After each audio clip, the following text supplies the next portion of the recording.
Kwa hiyo sisi kwanza tuombe dua wa Tanzania tufike salama na turudi salama. Tunakwenda kwa ajili ya vitu viwili. La kwanza kurudi na mashujaa wetu ambao wamefika fainali, lakini la pili kwenda kushangilia timu ya taifa ya vijana kwenye mchezo wa kesho. Hatuendi kwa ajili ya kumotivate. Nimeona kwenye mitandao, unajua tutaingilia timu ya taifa, wataingia watu kambini. Hakuna siasa, hatuendi kufanya siasa.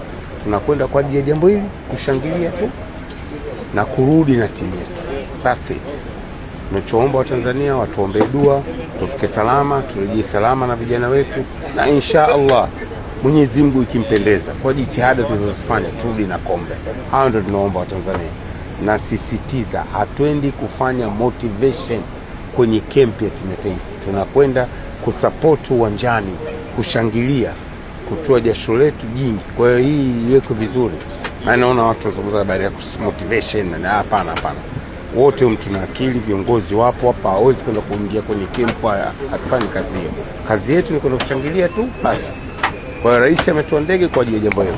Naomba dua zenu wa Tanzania. Asanteni.